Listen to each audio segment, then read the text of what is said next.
चुनाव आयोग ने 5 राज्यों में चुनावों की तारीखों का ऐलान आज कर दिया है। ये राज्य हैं पश्चिम बंगाल, केरल, तमिलनाडु, असम और पुडुचेरी। चुनाव आयोग के मुताबिक अरब सागर से गंगा सागर तक 62 दिन का चुनावी त्योहार चलेगा। मुख्य चुनाव आयुक्त सुनील अरोड़ा ने आज पत्रकार वार्ता में बताया कि पश्चिम बंगाल में सबसे ज्यादा 8 चरण में चुनाव होंगे, जबकि आसाम में 3 चरण में चुनाव कराए जाएंगे। लेकिन बाकी के 3 राज्य केरल, तमिलनाडु और पुडुचेरी, इन तीनों राज्यों में एक ही चरण में चुनाव होगा। वोटिंग की शुरुआत पश्चिम बंगाल और आसाम से होगी। इन दोनों राज्यों में पहले चरण की वोटिंग 27 मार्च को होगी। 5 राज्यों के वोटों की गिनती 2 मई को होगी। सबसे पहले बात करते हैं बंगाल की, जिसकी इस बार सबसे ज्यादा चर्चा हो रही है, क्योंकि यहां तृणमूल का सीधा मुकाबला भाजपा से नजर आ रहा है। बंगाल में पहले फेज की अधिसूचना 2 मार्च को जारी होगी। इसमें 9 मार्च तक नामांकन चलेगा, 10 मार्च को स्क्रूटनी होगी, 12 मार्च तक नाम वापसी हो सकती है और 27 मार्च को वोटिंग होगी। यानी पहले चरण की वोटिंग 27 मार्च को होगी, अधिसूचना उसकी 2 मार्च को जारी हो जाएगी। ऐसे ही दूसरे चरण की अधिसूचना 5 मार्च को जारी होगी और 1 अप्रैल को वोटिंग होगी। तीसरे चरण की अधिसूचना 12 मार्च को, चौथे चरण की अधिसूचना 16 मार्च, 5वें चरण की अधिसूचना 23 मार्च, 6ठे चरण की अधिसूचना 26 मार्च, 7वें चरण की अधिसूचना 31 मार्च और 8वें चरण की अधिसूचना भी 31 मार्च को ही जारी होगी। लेकिन 7वें चरण की वोटिंग 26 अप्रैल को होगी और 8वें चरण की वोटिंग 29 अप्रैल को होगी। यानी बंगाल में 294 सीटें हैं। बहुमत के लिए किसी भी पार्टी को 148 सीट जीतना होगा। अब 2 मई को यह पता चलेगा कि बंगाल में किसकी सरकार बनने जा रही है। फिलहाल अभी बंगाल में तृणमूल कांग्रेस की सरकार है। 2016 के चुनाव में टीएमसी को 211 सीटें मिली थी, लेकिन 2019 के लोकसभा चुनाव में भाजपा ने 42 में से 18 सीटें जीती थी।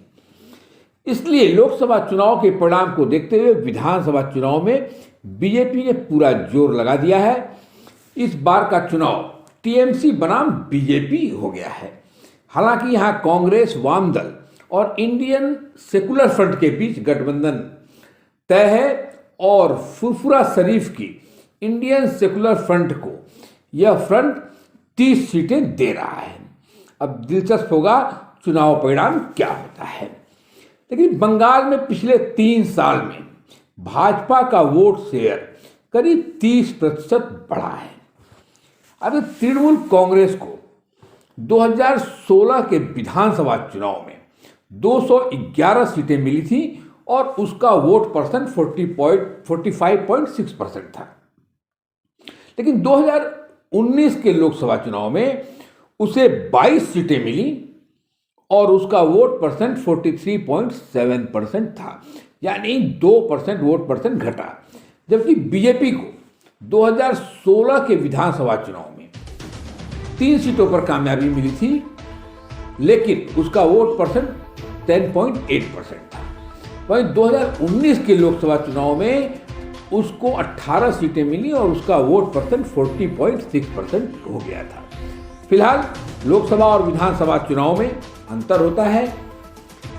अब देखना है कि 2 मई को बंगाल की जनता किसके पक्ष में परिणाम देती है। असम में 27 मार्च को ही पहले फेज की वोटिंग है। दूसरे फेज की वोटिंग वहां 1 अप्रैल को और तीसरे फेज की वोटिंग 6 अप्रैल को होनी है। हालांकि 6 अप्रैल के बाद वहां के लोगों को भी परिणाम के लिए लंबा इंतजार करना पड़ेगा और 2 मई को ही नतीजे आएंगे। केरल, तमिलनाडु और पुडुचेरी में सिंगल फेज में चुनाव हो रहा है, सिर्फ एक चरण में। तमिलनाडु में 12 मार्च को अधिसूचना जारी होगी और 22 मार्च तक नाम वापसी है। तमिलनाडु की 234 सीटों पर चुनाव होना है।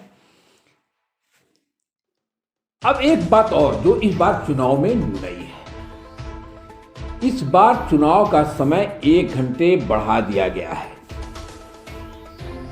इसके साथ ही 80 साल से ज्यादा उम्र के लोगों, विकलांग लोगों, जरूरी सेवाओं में लगे जिन लोगों की स्थानीय चुनाव अधिकारी पहचान करेंगे, वे पोस्ट बैलेट से भी मतदान कर सकेंगे। इसके साथ ही सभी चुनाव अधिकारियों का कोरोना वैक्सीनेशन होगा।